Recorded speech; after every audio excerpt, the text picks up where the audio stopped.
alugar apartamento em Paris. Depois dessa frase, algumas pessoas já desmaiaram, outras saíram correndo e algumas já vomitaram, porque nós vemos experiências de tudo quanto é tipo relacionada a esse assunto, mas eu também tenho alguma experiência nesses 3 anos e 4, 5 apartamentos aqui em Paris, que eu reuni nesse tempo e que eu vou trazer aqui pra vocês e eu espero que ajude. Primeiro de tudo, é complicado, porque Paris é uma das cidades que tem o aluguel mais caro do mundo. Tem muita gente procurando apartamento aqui, além de ser muito turística e etc.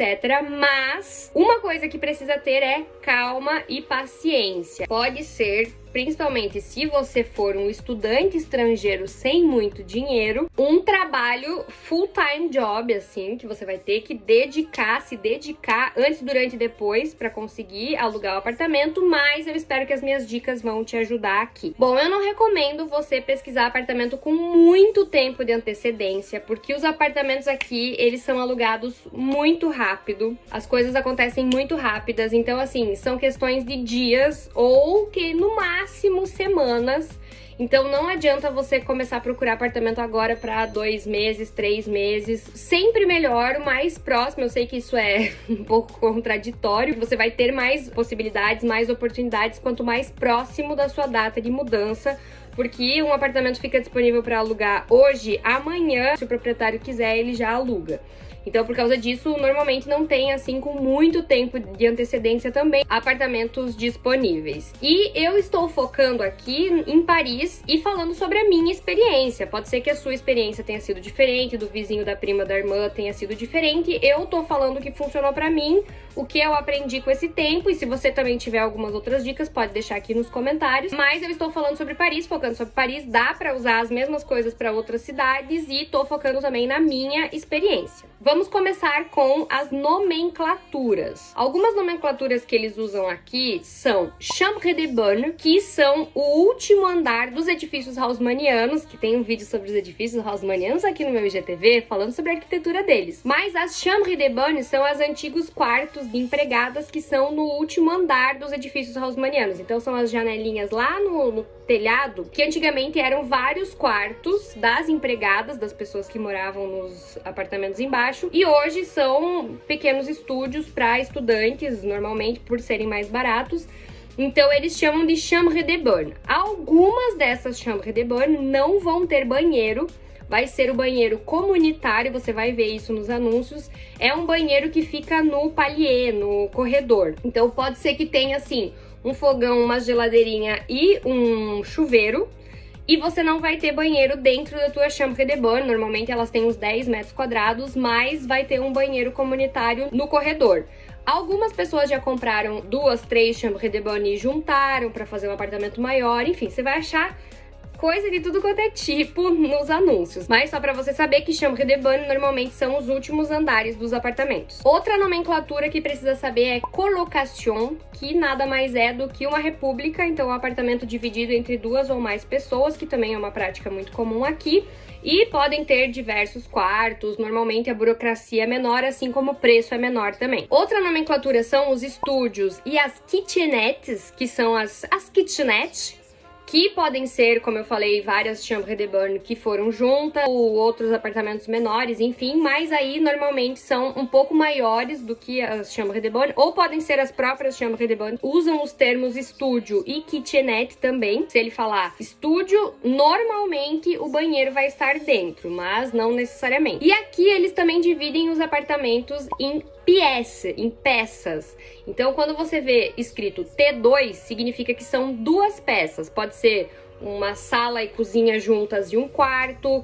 O T3 pode ser 2 quartos e uma sala-cozinha, ou uma sala, uma cozinha e um quarto. Mais T2 são 2 peças, T3 são 3 peças, T4 são 4 peças e assim por diante. Com relação a valores, aqui nós trabalhamos com dados e eu achei online uma pesquisa de um site que se chama Lockservice, que fala sobre o aluguel dos apartamentos em Paris em 2017.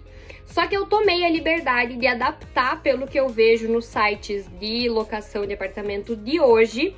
e acrescentar 200 euros em cada um dos dados que essa pesquisa deu. Essa é uma média de preço, depende muito do arrondissement que você vai estar procurando, e Paris é dividida em arrondissements, são 20 arrondissements, e aí tem os mais baratos, os mais caros, enfim. Você também tem várias cidades no banlieue, que é na periferia, em volta de Paris, que tem acesso a metrô, tem acesso a tram, ônibus, tudo impecável, tem mercado, tem farmácia, tem boulangerie, tem tudo. Normalmente, quanto mais longe de Paris, mais barato é o aluguel também. Então, assim, é uma média, e eu acrescentei 200 euros em cada valor desse, porque eu acho que condiz mais com a realidade de agora. Então, vamos lá.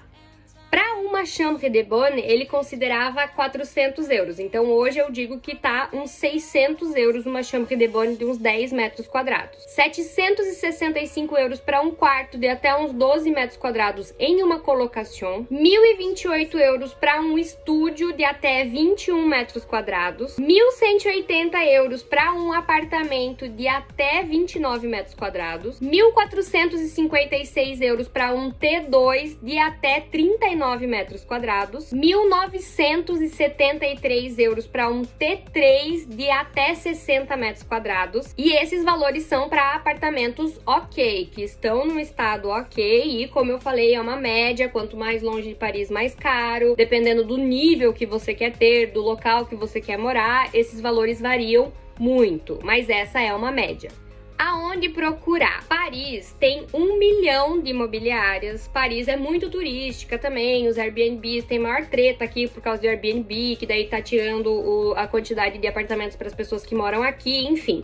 Mas você pode ir nas imobiliárias, tem diversas espalhadas. O problema das imobiliárias é que você vai pagar um honoraire, que são os honorários, que muitas vezes pode ser o valor do próprio aluguel. Então você vai pagar aí 1.500 euros de taxa para a imobiliária, que você não vai recuperar esse dinheiro depois. Algumas dessas imobiliárias vocês podem ver no site Orpi, e a imobiliária mais famosa, e dizem que uma das menos burocráticas, é a Lodgis. Mas se você colocar imobiliária Paris no Google, vai vir uma opção infinita de imobiliárias. Um site que pode ter tanto anúncio das imobiliárias, que as próprias imobiliárias colocam anúncio nesse site, é o OLX francês, que se chama Le Bon Coin, e ele tem também anúncio de particulares. Um site que é só entre particulares é o PAP, que é de particulier a particulier, então não tem imobiliária ali. Você fala direto com o proprietário. Além disso, tem dois sites, que é o Se Loger e o Bien Ici, que eles filtram, eles vão pegando anúncios de diversos outros sites, e aí você consegue ver tanto imobiliária quanto particular. Para colocação tem o La Carte de Coloc e o site Apartager, e para quem pode pagar um pouco mais, tem um site que se chama Bookaflat, e também o Airbnb, que todo mundo conhece. Tem muita gente que aluga 1-2 meses pelo Airbnb e aí depois conversa com o proprietário e continua no apartamento, então tem várias formas. Outro local que costuma ter muitos anúncios é o próprio Facebook. Você pode digitar lá na barra de pesquisa do Facebook locação, colocação, sublocação, que é outra prática que acontece muito aqui, que é você subloca o seu apartamento, então o aluguel vai ficar no seu nome, mas você vai sublocar o apartamento para outra pessoa. Para alugar um apartamento no seu nome, como tem muita concorrência, eles costumam pedir bastante documento. Os pré-requisitos normalmente é ganhar 18 vezes mais do que o valor do aluguel, vender o seu rim e matar cachorrinhos fofinhos. Não, mentira. Mas normalmente eles pedem que você ganhe 3 vezes mais do que o valor do aluguel, tenha um garant, que é um fiador francês, e tenha um CDI, que é um contrato de duração indeterminada. Mas tudo depende do caso, tudo depende do proprietário, depende de diversos fatores. Normalmente, os documentos que compõem o seu dossiê, que você vai fazer para imobiliária ou para o proprietário, enfim. Se você tiver um contrato, você vai colocar o teu CDI, você vai colocar as 3 últimas folhas de pagamento, os seus documentos, visto, passaporte, enfim. Se você é estudante, você tem que colocar a tua atestação de estudo. Se você já alocou um apartamento aqui em Paris, é legal mandar pelo menos os 3 últimos quitances de loyer, que é mostrando que você pagou os aluguéis, o seu imposto de renda, e se você tiver um fiador, todos esses documentos do seu fiador também. Algumas dicas do que eu fiz e que funcionaram e que valeram super a pena. Uma delas é fazer o Visale, que é da Action Logement, que é o Estado francês como seu fiador, e qualquer pessoa, estrangeira ou não, pode fazer isso. Até jovens trabalhadores podem fazer também. Você manda todos os seus documentos no site www.visale.fr. Você vai receber uma atestação em mais ou menos 1 ou 2 semanas, com um valor, dependendo do quanto você ganha, se você trabalha, se você não trabalha, enfim. Eu, como estudante estrangeira, consegui 800 euros. Então, o governo francês, ele é meu fiador até um aluguel de 800 euros. Mas, como é uma coisa um pouco mais nova, alguns proprietários, algumas imobiliárias não conhecem. Então, você vai ter que explicar, mas você vai receber uma atestação por e-mail. E aí vai ter um número que o proprietário vai se inscrever e vai ficar ativo. Então, é super confiável, é super tranquilo. Talvez vai ter que explicar um pouco, mas vale super a pena. Outra coisa que eu fiz foi criar um dossiê impecável, organizado, no Word. Na primeira folha eu coloquei uma cartinha de motivação, eu colocava no cabeçalho em cima o nome do proprietário, o endereço, o assunto da cartinha, que eu estava me inscrevendo para o apartamento tal. Colocava um resumo do que eu fazia, de quanto eu ganhava, de quanto dinheiro eu tinha no banco, tudo resumidinho, bonitinho. Depois eu colocava um sumário e com o número das páginas, tudo no mesmo PDF. E aí eu colocava página 5, meu passaporte, página 8, a minha atestação de estudo, página 12, fiche de pay. Então, assim, eu deixei o sumário com a cartinha, tudo bonitinho. Quanto mais facilitado, quanto mais organizado, melhor. Além disso, quando a minha irmã foi a minha fiadora, mesmo ela estando no Brasil, eu coloquei ela como fiadora aqui, só pra mostrar que tem alguém que poderia me ajudar, me mandar dinheiro, enfim. Eu traduzi os documentos dela, então a ficha de pagamento, imposto de renda, eu coloquei o valor em real e depois eu coloquei no Photoshop o valor em euro, de quanto ela ganhava por mês, do imposto de renda dela, enfim, pra proprietária ver que ela tinha dinheiro. Tudo bem que agora é um pouco complicado, né, com o valor do real, do euro, mas enfim, assim, só pra mostrar que tem alguém que pode te mandar dinheiro. Eu criei alerta no Le Bon Coin, no PAP, no Celogê, nos grupos de Facebook, em tudo quanto é canto, e assim que eu recebi a notificação, se tem o número da pessoa, eu ligo. Eu sou extremamente simpática, extremamente educada. Se não tem, eu mando um e-mail. Eu deixo já um e-mail de base com o corpo, mais ou menos, me apresentando, falando que eu sou, o que eu faço.